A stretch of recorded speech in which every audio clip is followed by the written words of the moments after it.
$500,000 for a brand identity and charging or buying a logo for $1,000. If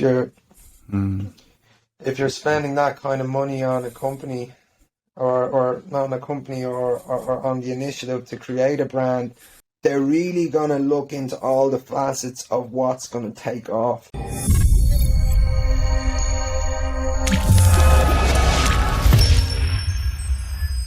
Bo! Welcome to the podcast, Joe Barnes. Well, man, how's it going? Yo.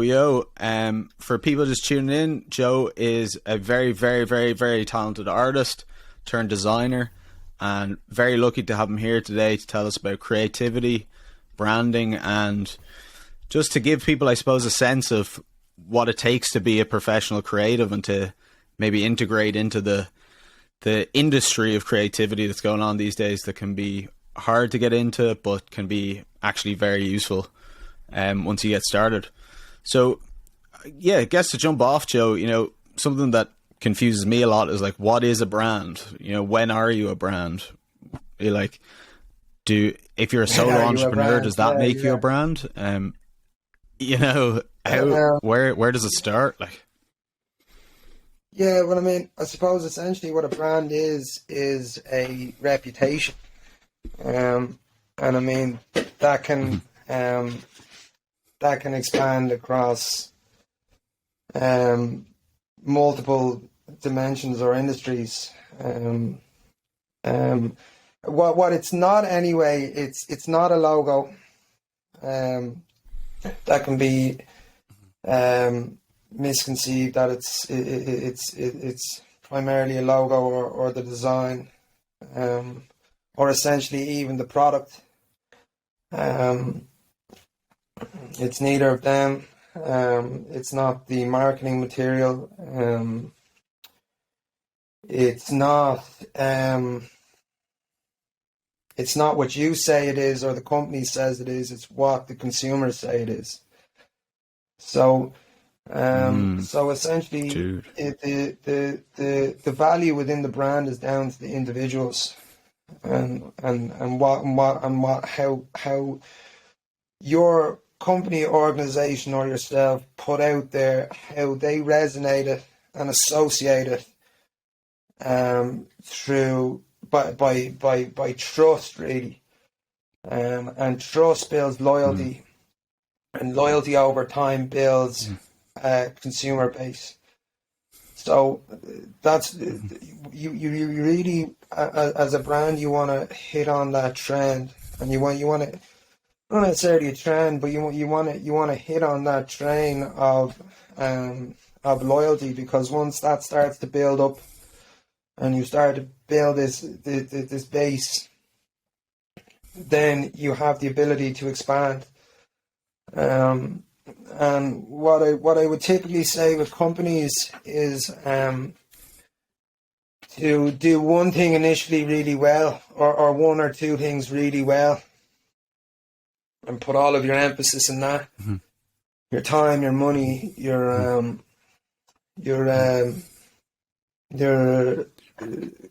team's abilities, and then once you can directly aim that at a particular demographic or market and build up that recognition, then you can expand into what you can go out through into anything, really. I mean, Amazon, initially they just wanted to sell or deliver packages. Now, I don't even know what they do. I mean, everything. I mean, film, I don't even know, but because they initially had the answer to a problem, and they implemented that right, and then they built up a base, and then over time, then you see your friends use that service or buy this product, or you see the the person that you aspire to be in whatever stream or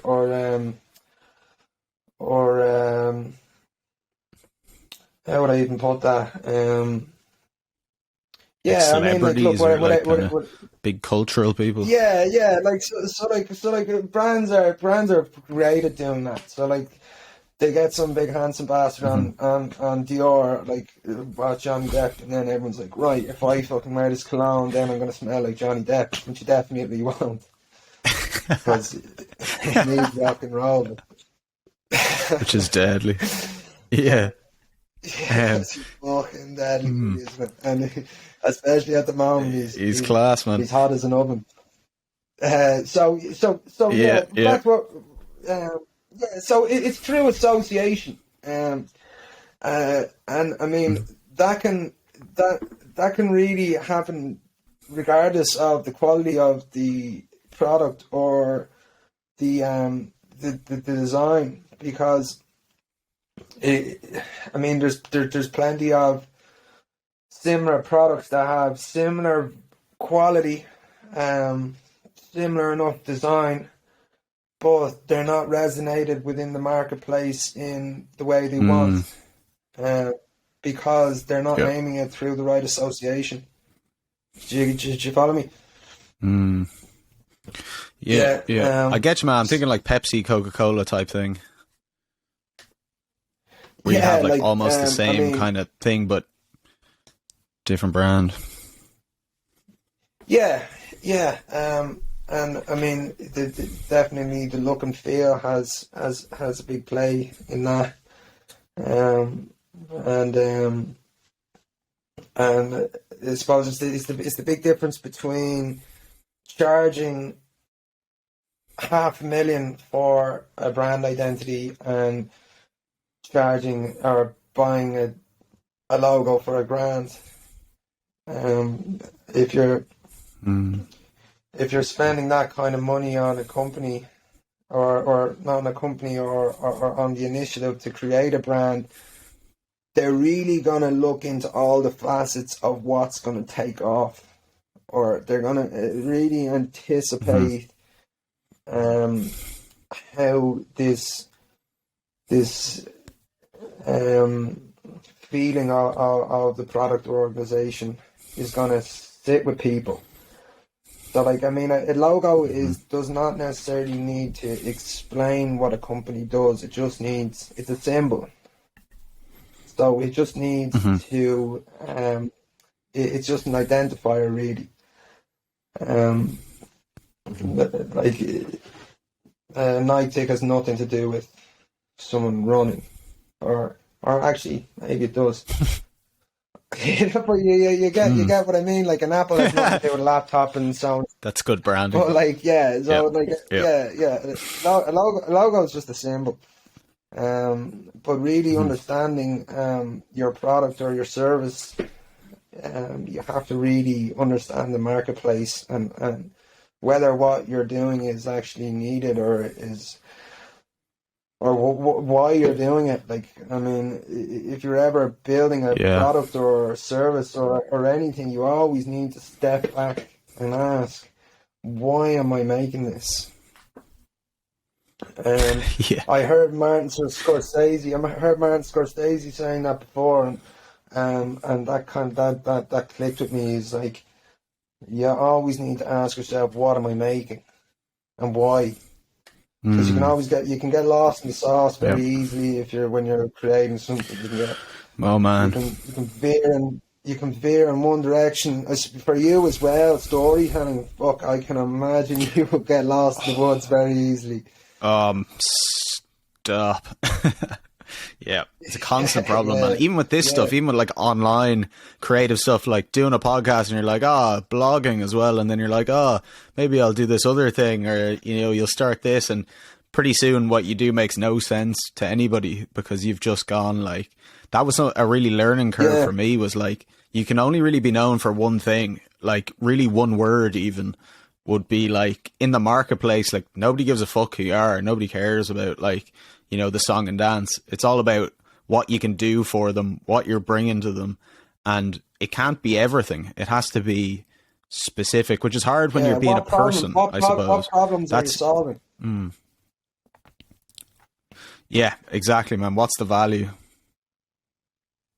Yeah, and what I see with a lot of companies is that or creative projects is that they don't anticipate the time involved in from start to finish. So by the time that you finish the entire development of whatever you're doing, is it going to be relevant by then? Yeah. Do you know what I mean? Like, Yeah. yeah, like, Very good point. Yeah. If I this guy has a great idea for an app, and I mean he's convinced it's gonna fucking work, and it's a great idea, and it's got the bells and whistles and the rest. But have they stepped back, and are people actually going to use that within the time frame of a year or 2 years of the development, the implementation, the design process, the usability, the rest? By the end of it, is there going to be any return? Is there going to be any return on their? Is there an ROI on their investment? You know, that's just something myself that I've noticed, and it can be sad to see. I mean, because you can see people put everything into something. They can put all their money, they can put all their time and effort, and quit their jobs and shit, and put it all into this one thing that they think is going to work. But the reality on the percentages of that succeeding, say other, you know, because not good. Yeah, like I mean, the idea of everything in creativity starts with an idea. So you have your idea, you think this is what it is, or it could be, you know, but it really only counts for 5 to 10% of the entire unified piece, and everything post the idea is all implementation. So execution. The way I would break it down is, so the way I break down this into 4 parts. So you have your idea, then you have your connections in tandem with your elements. They kind of dance with each other to create your unified piece. So I for example, I think the best way to put that, like music is a brilliant example of creativity, and that has a massive amount of similarities to artwork or design in general. It's a very similar process. So like, I mean, say you have this idea for a song, your missus left you whatever it is, you want to make this song about this. So that's the idea of the narrative. And then so then, like, I mean, the connections and the elements, the connections are how you use the elements. So the elements would necessarily be the snare drum, the guitar, the bass, the vocals, the tambourine, whatever it is. They're the elements, and then the connections are how you use those elements in rhythm with each other. So that's really where experience comes in. You have a far better understanding of how to use those elements, if you know what I mean, and how to. And how would the branding come in that example? I'm interested. Like, if you push that further, so they make the music, they make the song. Where does the branding come into it? Is that the problem the song's trying to solve, or like what people think of the song or the band? Yeah, so like, I mean, yeah, with music, it's music. I feel is more so for on an emotional level, like you're solving a problem with a song for yourself, but you're not necessarily solving a problem for the listener, I don't think. Like, I mean, in terms of branding for a product or a service, you yeah, the branding will be anticipated within the construction, I would think. So, Like, what will people think of this song in the marketplace, kind of thing? Yeah, like what are the how is the rhythm of this song, or like what are, so like, do you know the way you say you'd listen to a song, like you'd hear a song come on the radio that you've heard a few years ago, and you're like, I've heard this fucking song loads of times, but you associate the rhythm and that sound with a particular time that resonates with you. So say wherever you hear that song, like a lot of, like, the branding for a song is open to interpretation to everyone in their own way, because they hear that song at a particular time and place, and then that resonates with them, and that ticks a box for them, and they hold that memory to that time and place. If you get me. So I suppose that's how music would brand. That's how music would brand itself, and how it would filter through. Like, I'm not a musician now. Like, I understand it, but I'm probably not explaining that too well. But I mean, what about as an artist? Process, as like an artist, how would it work? As an artist, well, yeah, like, it really depends on what's your medium. Why are you making something? You see, because fine art, and artwork is a commodity essentially. You're putting this thing out there, for people to interpret in whatever way they would see it as. So what I would mean by that is you create artwork for yourself, but design is particular to a brief or a problem. So design is answering a problem, whereas fine art is posing one. Do you know what I mean? Like, you're fine art, you're putting something out there for people to receive in whatever way makes sense to them. Whereas design, it is what it's supposed to be, because you're solving something. So you're solving this problem. Yeah.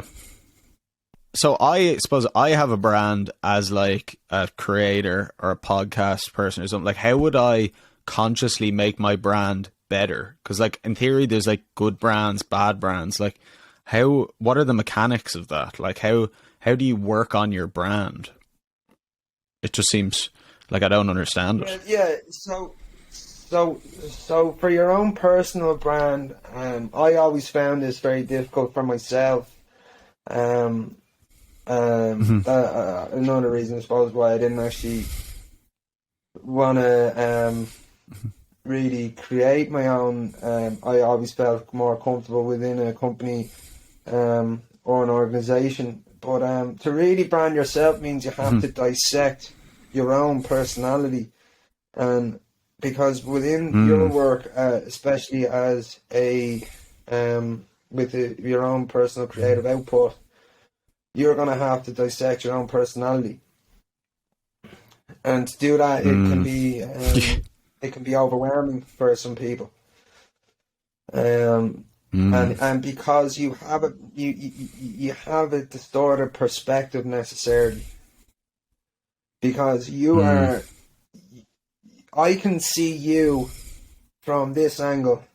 You can't see into yourself. Yeah. You know, and to really be able to, yeah, or just even how you, it's difficult for people to understand how they come across a lot of the times, because you just think to yourself, how do I come across? You don't really know. So to brand yourself is very difficult.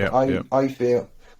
But the main thing, if you're a creative or whatever, if you're an artist, the main thing is to let your work speak for itself. You know, like you're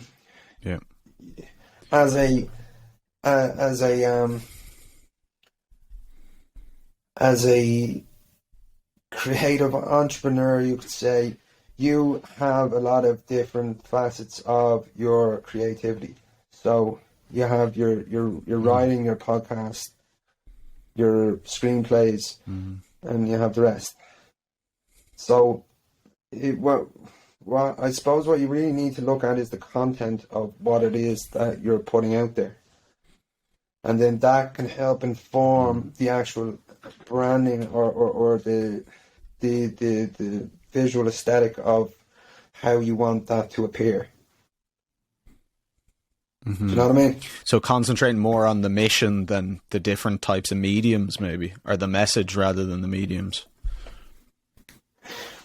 Yeah, like so yeah, you're what do you really want people to associate you with? I mean, you're like you. I mean, I could point out things with yourself. Like I haven't read a lot of your writing. I will, but you know, I haven't. But from that, it would be a lot easier for me to tell you how this comes across than for you to look at it yourself. So what I would always say is, if you're going to look at branding yourself in a way, always ask for second opinions. And well, like if you really always try to take feedback as a constructive process rather than fucking they didn't like my shit, you know, just because that would getting butthurt about it. And if you can approach it from another angle as well, start with a process of elimination. What are you not is going to help you get closer to what you are. So, like, what is the content that you do that you don't do? Like, if you don't do sci-fi, or if you don't do comedy, if you don't do it, like, once you can nail down these things that you don't do, it'll help you push yourself towards exactly what you are. And I mean, you can nice. You can do that as a small scale brand, as a large scale brand, or as your own personality. If you really want to find out if you're a bit lost in what kind of person you are, or whatever it is, you just, what are you not? And then it's closer to what you are. Yeah, that's really, I mean, that definitely helps to kind of demystify. Like, something I found really useful was, like, even when I was uploading the podcast and stuff, you know, they have categories on iTunes, like categories you have to fit into. And, like, you can't really be like, well, it's kind of this, it's kind of that, even if it is, like, maybe there's some comedy elements of it, or you say something funny every 4 episodes or something. But, you know, it's not going to be a comedy podcast. It's going to fit into self-improvement or personal development or whatever it is. And so you have to constantly define what you're doing. And I find the technology really makes you drill down on it. Like, your Instagram bio, which I've rewritten 9 million times, has like a set number of words, set number of things you can put in it. It's really driving you towards this almost singular identity. But as a person, we're just more complicated than that. Like, the brand that you have and the person that you are never really gonna match up. Yeah, exactly. That's why it's a lot easier to brand a company than it is to brand a person. Because an individual, an individual has a lot of facets to them, And like you said, to nail down that into a visual format, it's difficult. And I mean that's why like a lot of designers, in particular, they would never. Like I made this mistake myself, is over designing my own brand. So it's important to pull back and let your work speak for it as well. And if you're creative, to really focus more so on the work you're producing and how the work that you're producing is going to fit in within the marketplace, rather than trying to spend too much time on the unnecessary aspects. So like you can spend a lot of time on the wrong things, and by suppose utilizing all of your energy in the wrong places will take away from your strengths. You're a lot better off building on your strengths than you are actually building on your on your weaknesses. That's dope advice, man, because that's something definitely I've done in terms of like messing around with the infrastructure all the time. Like you're just fiddling with your website, or you're fiddling around with these things, or you're thinking about colors and stuff like that. And really what's engaging people is the conversations you're having with them, the stuff you're showing them, the things that's actually making a difference in their lives that you're creating. And if you're not doing that in favor of the other stuff, you're actually just becoming unproductive. I have to like stop myself to be like, stop fiddling around with stuff and actually go and do something. Like it's like, have you ever read the Stephen Pressfield, The War of Art? He talks about resistance all the time, where it's like, man, it's dope, but it's that exact thing where it's like, it can become a kind of procrastination maybe, where you're like, I'm going to change this thing, or I'm going to, fix that thing. Whereas you're not doing the thing you're really good at. You're not doing the thing that has garnered you an audience or people listening to you in the first place. And maybe that's where branding can get a bit lost. Yeah, definitely. Especially in a creative industry, like you said, fiddling around with the wrong things. Like, I mean, creativity is hard. Like, to get it right, I mean, you really have to use both parts of your brain, and you have to think about things from all angles. And sometimes you're happy to fiddle away with the bullshit, but sorry, what was your question there? How does that fit within branding? Yeah, it was. I think that's kind of.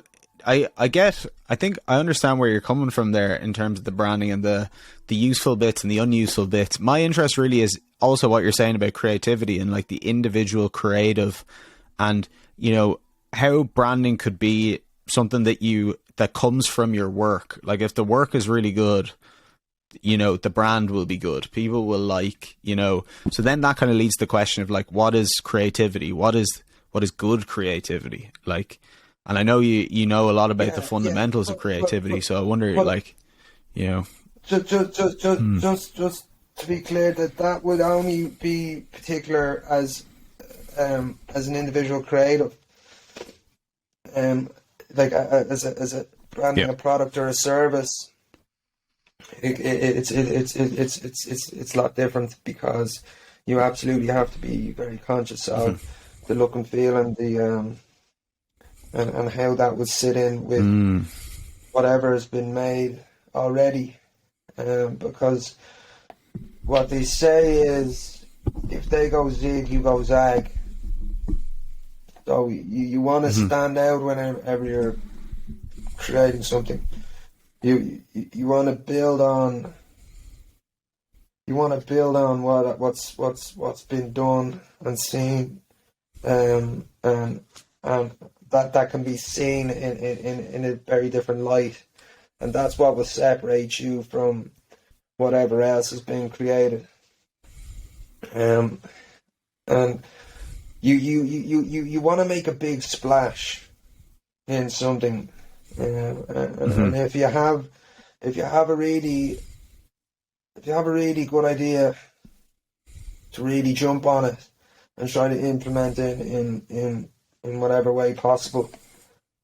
Because I know sometimes, like, the smallest ideas I've had, that I've jumped on, have ended up becoming some of the work that I've been most proud of. Definitely for anyone else that as a creative, that's the type of thing that will help you make a splash and get yourself out there, and then once, I suppose, you have a recognition as a creative. Like, I mean, I don't, like, I wouldn't necessarily have a large recognition, but once you can, like a great example would be Macer. Like his graffiti guy. artwork, his artwork is very vibrant and well finished and well thought through. But in terms of, like, obviously applied in a very professional manner, and finishes are brilliant. But they're quite simplistic in their layout and their form. I mean, it definitely takes someone very experienced to understand how the different colour palettes and different shapes amalgamate with each other. But he's created a very good brand from that, and it's got a good bounce off it. There's a trust within that type of artwork. So I don't know whether you're familiar with it or not, as a listener. That's how I would see it. Yeah, no, totally, man. I've seen him loads. He did this Batman one that I used to be a big fan of when I was younger, that I used to see all the time. And that kind of thing, it's like, that's almost like the marketing built into the art in a way, because you're seeing it on the street. It's literally his name, like, written somewhere. So it's like, in some sense, is branding about getting people's attention? Is it like, if you have a good brand, you get people's attention over the other stuff?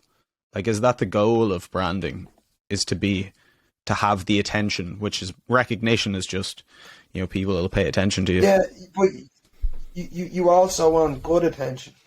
Like, you want that recognition to be positive. Yeah. Do you know what I mean? Yeah. Like, there's plenty of companies or people that have a lot of notoriety, but it's the wrong kind of notoriety. And so you don't like the Oscar Wilde, like, all attention is good attention? There's no good and bad attention, or there's no such thing as bad press? I don't really agree with that, because that's on a very surface level. So that's like looking at an iceberg from the ground, from above the sea level.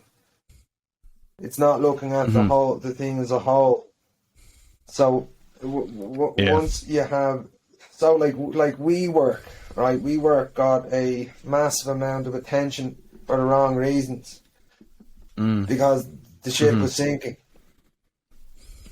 So there's a splash in the headlines, but it's a splash in the headlines about how they fucked up. How they sunk. Yeah, exactly. Yeah. So, sorry, what was your question again? But yeah, I mean, I just on that topic, I suppose, like with Elon Musk, say, or somebody who's has like, I always hear people talking about Elon Musk's personal brand. I don't know if he considers himself to have a personal brand or what, but that kind of like personality, cult of personality almost, where it's almost like the negative feedback feeds into it more in a sense. But he has loads of people that love him. I think he's great, but also then there's lots of people that hate him. And do you get through like the antagonism a kind of boost? Definitely in technology, I suppose, but just interested in this controversy, I suppose. Yeah, in his particular circumstance, does he need to care about what you think about him as an individual? Because as his, I mean, everything with him is to do with his companies, really. And I suppose you could argue that the stock dropped when he was on Joe Rogan and he was ripping a cone, and some stocks dropped. But I suppose more and more with him, once you start to put out there about this is who I am, then you're less likely to get a backlash, because it's not what it's what you say you are rather than not what you say you are. So, like people or controversy loves to attack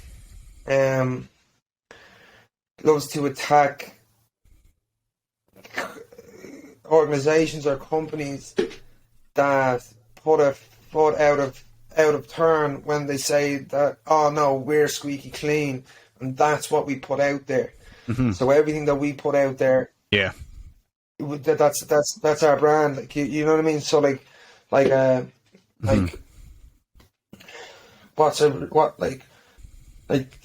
clean, like a I don't know, a woman's hair product or a woman's product or something that's really elegant or fancy and clean, and then something comes out that they've been doing something dirty, then it's going to be a problem. Yeah. Whereas if you can see the headlines. If your company's brand is that you're a heavy metal production company, then no one's going to give a fuck what you do, because that's what you're meant to be. Do you know what I mean? Like, man. If what you put Definitely. out, if what you put out there is consistent with what you do, then no one's going to question it. Yeah. Yeah, and that's such an interesting, because that's something I've really considered putting myself out there, was like the best thing to do is to be as genuine as you can be, because the worst thing to be in that situation is a hypocrite. And when you're saying you are something, you're very much in danger of being shown not to be something. Like, it's very risky to stick your neck out and say, I am this, because you're saying I am not that at the same time. The warts will always come out. The truth of what you're trying to put across, eventually in some form or another, it will always come to the surface. And that's a very important thing to consider before you start anything. Is this really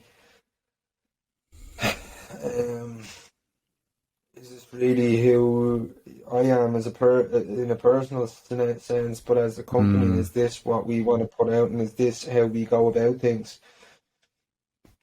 And I mean, if you don't go about them in the linear corporate sense, that doesn't mean that it's wrong.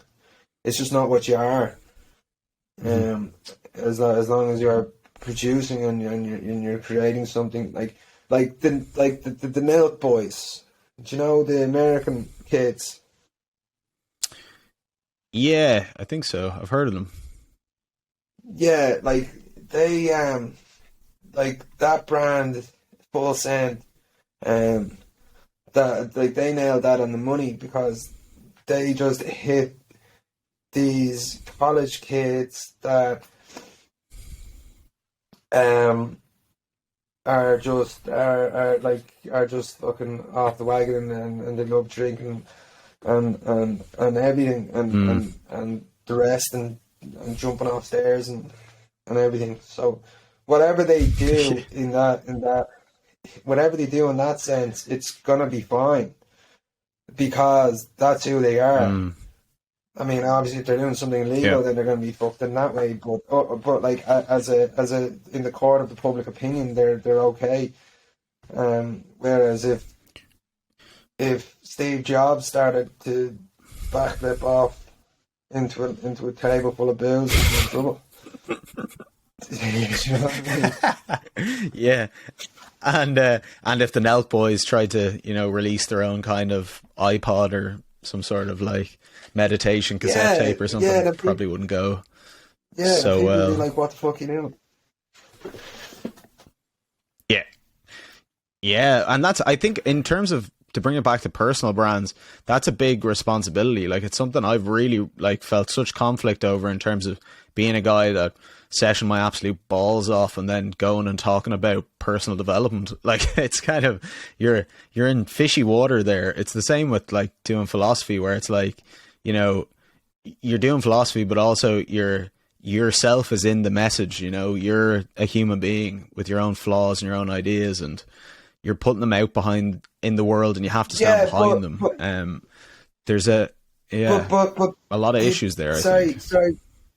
Just before I forget, the difference between that is that's what you used to be, and this is what you're doing now.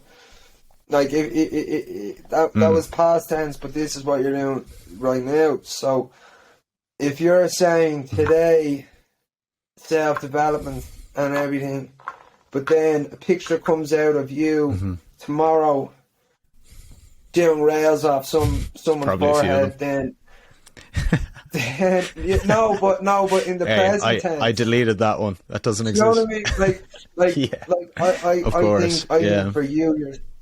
I think for you yourself, from going from on the rip to looking after yourself, that's I think that's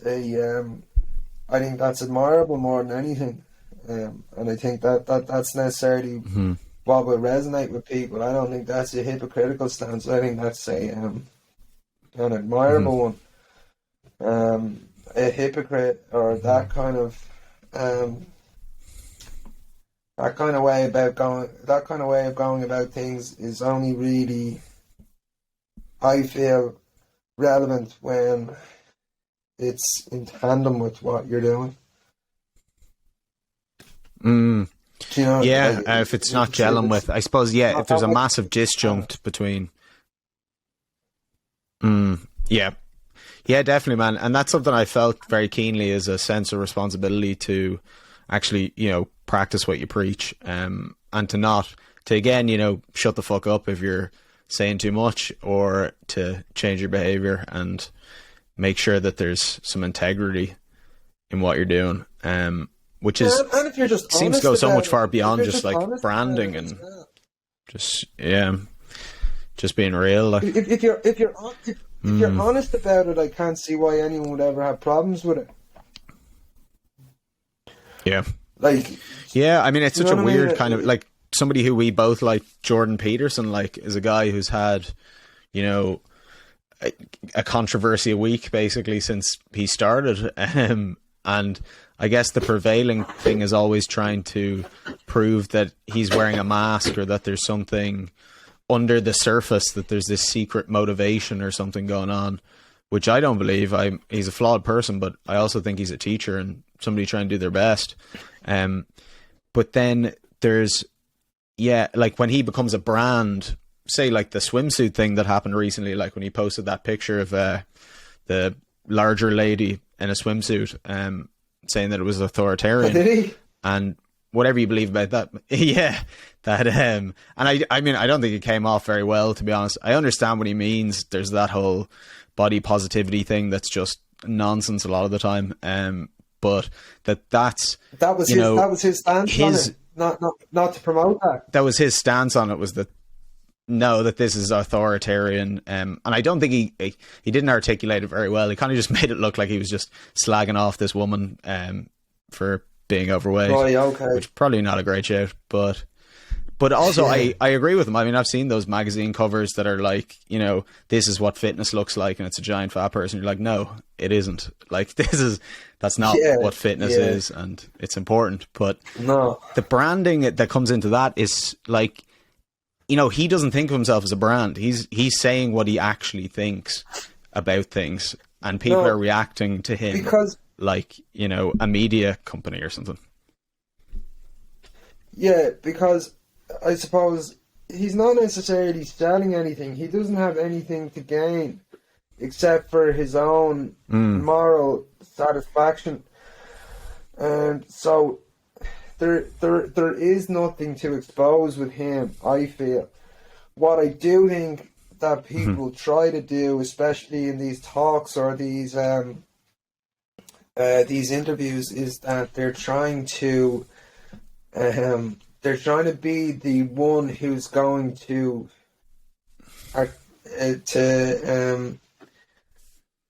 academically or not even academically, but to beat him in an articulate battle.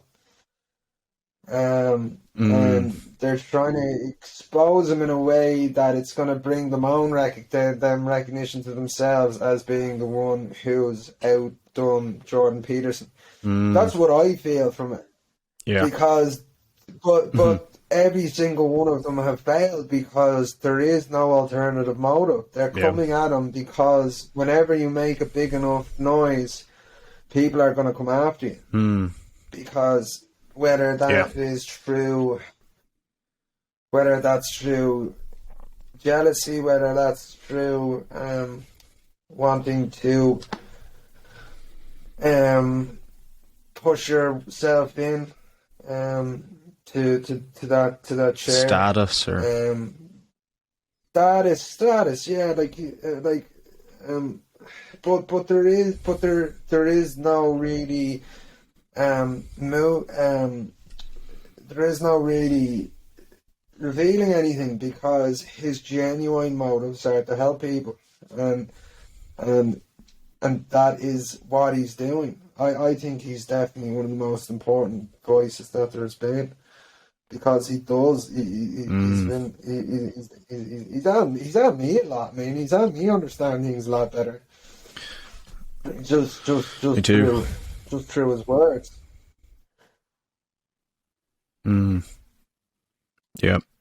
Yeah, and that's, I mean, there's an interesting thing I'm thinking of that we were talking about, which is like creativity poses problems, or making art poses problems. And, you know, if you're posing problems in a way, it's going to get adverse reactions. You know, the marketplace, like, who knows I think, what can happen these days. Like, yeah, I think it exposes them.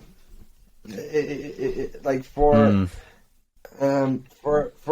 artists, that's why I think artists tend to become very troubled, because they dissect things, they dissect scenarios, they dissect environments or problems, and that can be rough to analyze and try to interpret and craft into some form of a piece, they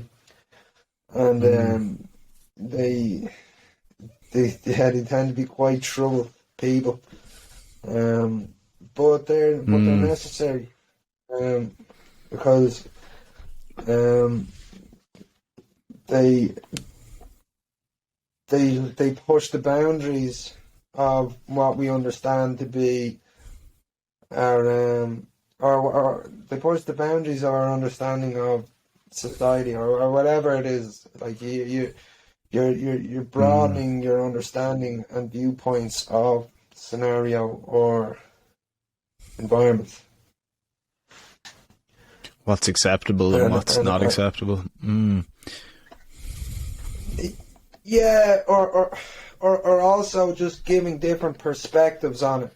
So what I think is very important is whether you agree or don't agree with someone's viewpoint, you should always acknowledge it, because it gives you a better vantage point and understanding of it. So, your competitor or your competition or your enemy, not even your enemy, but like your opposition, whether you like or whether you agree or disagree with their point, you need to be aware of where they're coming from, because they're seeing something that you're not seeing. They believe in their point as much as you believe in yours. So that's one-on-one, but you're better off jumping into their frame of mind as well, because then that gives you the advantage. Yeah, man, it reminds me of that Buddha story where he's like the three blind men with the elephant, and they go up to it. One guy thinks he's got a snake, and the other guy thinks he's got a tree, and the other guy, thinks he's got a hippopotamus or something. That we all kind of have a little piece of something, and you need the dialogue to get somewhere better. I think the marketplace of ideas is very toxic these days. I think it's the technology's fault, probably, because people want to go viral, people want to be popular. It's hard to tell who's a good actor and who's a bad actor. And it's all just a bit chaotic maybe, but also at the same time, access to more information than ever before, which can be pretty good. But it's a double-edged sword, and it's a weird time to be a creative. I mean, the creative industry is like the biggest industry. It's probably like the best time to be a creative, but also maybe kind of a very difficult one. How do you see creatives fitting into the creative industry? I know you're one who's done it yourself, like. Yeah. Well, like you're saying, at the moment, it's very easy to become a creative because there's so many outlets or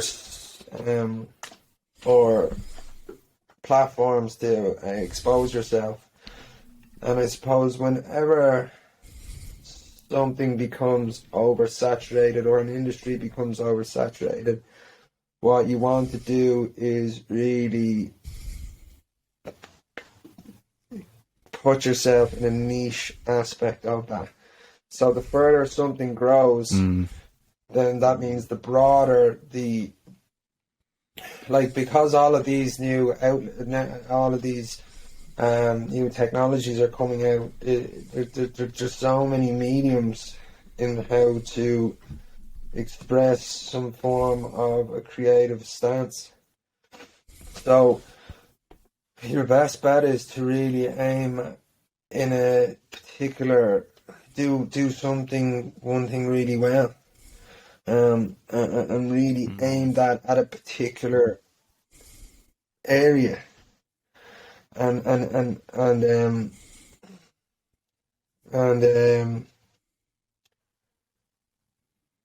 be what's the word for it, man? A niche, a specialist or specialist, or a specialist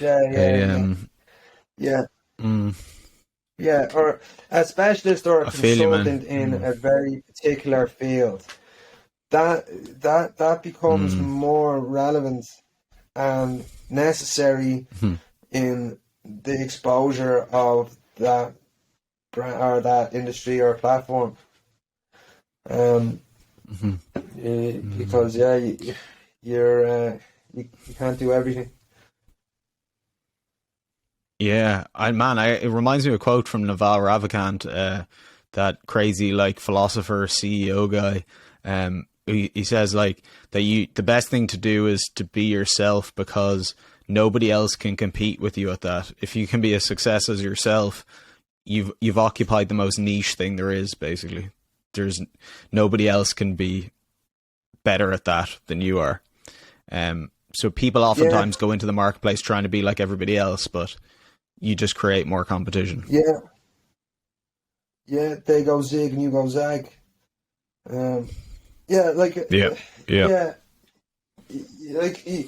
everyone is unique to their own life. There's plenty of things or different scenarios and environments that shape someone's personality. And I suppose if you want to be an individual creative, you're going to have to dissect that. And if you're happy with that and what that's going to output or deliver, then yeah, fire away. But I suppose where the trouble some people run into is that when they do that, they don't often see what they want to see. So then they try to be something else, I suppose, and that's where they're going to run into problems. Yes, but you have to be as American as it sounds. You have to be true to who you are. You know what I mean? Hopefully that's a bit less cliched than it could be after this conversation. Very fucking American, but it's true. Like, I mean, yeah, no Irish person will tell you that. Fuck no, man! You get your head kicked in. Yeah, like whatever you're putting out there, it needs to come from a grounded space, because eventually the cracks will come and it'll be difficult. And even as a company as well. If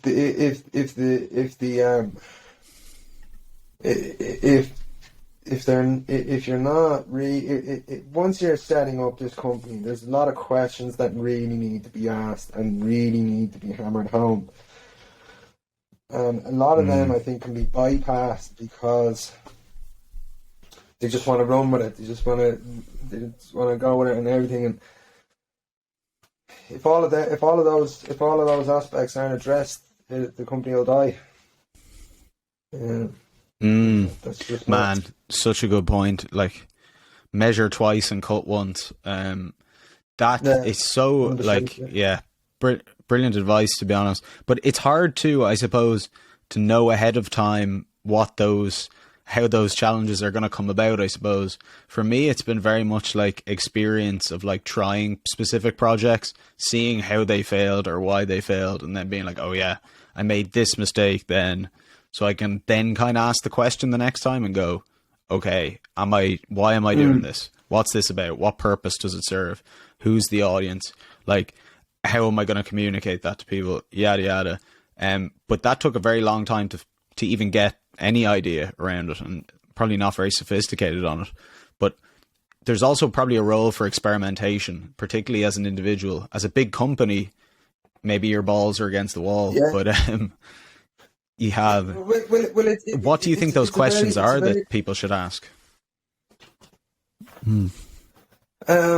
But like you said, like, I mean, it takes time to really understand the importance of that, and it takes a lot of mistakes to understand that. Like, they typically say for someone or for a company or for a founder or anyone to really get a company to lift off, they've needed to have failed at least 2 other companies. So over time, you'll begin to realize that the questions of who am I, what am I doing, and why am I doing it, they're the 3 fundamental questions you need to ask. And I remember hearing them years ago, and I brushed it aside really, and I was like, I just want to make a cool fucking image, you know, which is not sustainable. The sustainable approach is to ground yourself in what you're at and where you're going. Yeah, and then when the going gets tough as well, I mean, when things get confusing, you can always look back on that and go, you know, it's there. Like, there's a solid foundation that I started from. Exactly. It's a great point. Yeah, like not just spinning plates. Yeah, like when times get rough, things get exposed. And I think COVID was a great example of that. I think it really, companies really had to really look at themselves and were we making hay or were we being, I suppose, irrational, and not looking at the framework and have you got all of your ducks in a row? And you absolutely never know. You absolutely never know when that storm is going to come. So especially if you have a company that a lot of people are reliant on, that foundation has to be sturdy and has to be cemented to the ground, or it'll be exposed. Yeah, man, it puts a lot into perspective and the importance of doing that work before you get going, or very soon, because things go downhill fast, and that might be the only thing in the difference. Thanks very much, Joe. This has been a savage conversation. I've learned so much. Where can people find your work? Where would you like them to go check out? Just for the moment, my Instagram. I'm just finishing off the touches to a new website that I'm building. My previous website was shocking, so I'm just putting that together properly. But for the moment, anything you want to see, just jump onto my Instagram. Brand Strategist. That's me. Amazing. Thank you so much, Joe. Sweet, bro. All right, thanks for having me.